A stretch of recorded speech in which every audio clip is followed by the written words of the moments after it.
وملة نبيك حتى لا يستخفي بشيء من الحق. پیارے ساتھیوں، میں ہوں ایک کتاب، اور یہ تو آپ سب کو معلوم ہی ہے کہ کتاب انسان کی سب سے اچھی دوست ہوتی ہے، اور وہ اس کو بہت سے ایسے علوم اور جگہوں کی سیر کراتی ہے جس کے بارے میں وہ جانتا بھی نہیں ہوتا.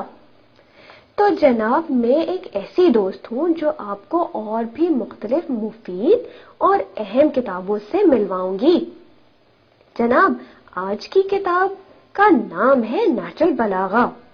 پیارے بچوں، آپ کو پتا ہے کہ نہج البلاغہ کس کی کتاب ہے؟ جی بالکل، نہج البلاغہ ہمارے پہلے امام حضرت علی ابن ابی طالب علیہ السلام کے کلام پر مشتمل کتاب ہے. امام علی علیہ السلام کے کلام اور خطبات کو علامہ سید محمد بن حسین الموسوی المعروف سید رضی رحمۃ اللہ علیہ نے جمع کیا ہے.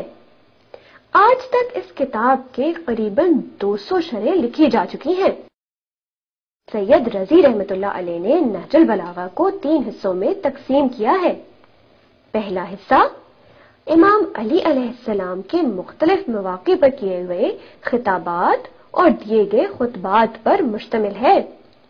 اس حصے میں امیر المومنین علیہ السلام کے 241 خطبات درج کیے گئے ہیں، جن میں امام علیہ السلام نے مختلف موضوعات پر جامع خطاب فرمایا. دوسرا حصہ حضرت علی علیہ السلام کے ان خطوط یا لیٹرز پر مشتمل ہے جو آپ نے اپنے دور حکومت میں مختلف لوگوں کو تحریر فرمائے. اور اس حصے میں حضرت علی علیہ السلام کے 79 لیٹرز یا خطوط کو ذکر کیا گیا ہے. تیسرا حصہ امام علیہ السلام کے مختلف موضوعات پر مختصر کلمات پر مشتمل ہے، جن میں امام علیہ السلام نے انتہائی مختصر لفظوں میں اہم مسائل کو واضح اور روشن کیا ہے. اور اس حصے کو کلمات قصار بھی کہا جاتا ہے، یعنی مختصر کلمات. اس حصے میں امام عالی مقام کے 480 فرامین کو بیان کیا گیا ہے. سید رضی رحمۃ اللہ علیہ نے کچھ کلام ایسا بھی جمع کیا ہے جس کو انہوں نے غریب الکلام کا نام دیا ہے. ان کلمات میں کچھ ایسے کلمات ہیں جن کو سمجھنا ذرا مشکل ہے. اسی وجہ سے سید رضی رحمۃ اللہ علیہ نے ان کے ساتھ ان کی تشریح اور وضاحت بھی کی ہے کہ اس کے کیا معنی ہے اور اس کا کیا مطلب ہے.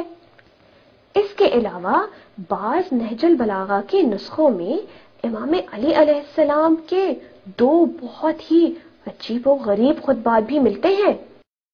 ایک خطبہ ایسا ہے کہ جس میں کوئی بھی نقطہ نہیں آیا، یعنی امام علیہ السلام نے ایک پورا خطبہ دے دیا مگر اس میں ایک بھی ایسا حرف نہیں آیا جس میں نقطہ لگتا ہو.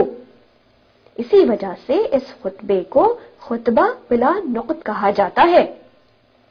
اور دوسرا خطبہ ایسا ہے کہ جس میں سب سے زیادہ استعمال ہونے والا حرف یعنی الف بالکل بھی نہیں آیا، یعنی امام علیہ السلام نے طویل کلام فرمایا مگر کوئی بھی ایسا لفظ استعمال نہیں کیا کہ جس میں الف استعمال ہو.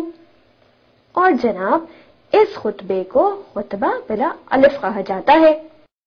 پورے نہج البلاغہ میں حضرت علی علیہ السلام کے کلام میں 111 قرآنی آیات ذکر ہوئی ہیں، اور نہج البلاغہ کے تمام کلام میں 380 مقامات پر حضرت علی علیہ السلام نے احادیث نبویہ کو بیان فرمایا ہے، اور 14 مقامات پر آپ علیہ السلام نے عرب شعراء کے اشعار کو بھی ذکر فرمایا ہے. تو جناب، یہ تو تھے چند اہم اور بہت ہی خوبصورت فیکٹس بہت پیاری کتاب نہج البلاغہ کے بارے میں. جناب، اب آپ ہم سے وعدہ کیجئے کہ آپ بھی اس کتاب کو پڑھنے کی کوشش کریں گے اور سمجھنے کی بھی، کیونکہ یہ ہمارے لیے راہ ہدایت ہے.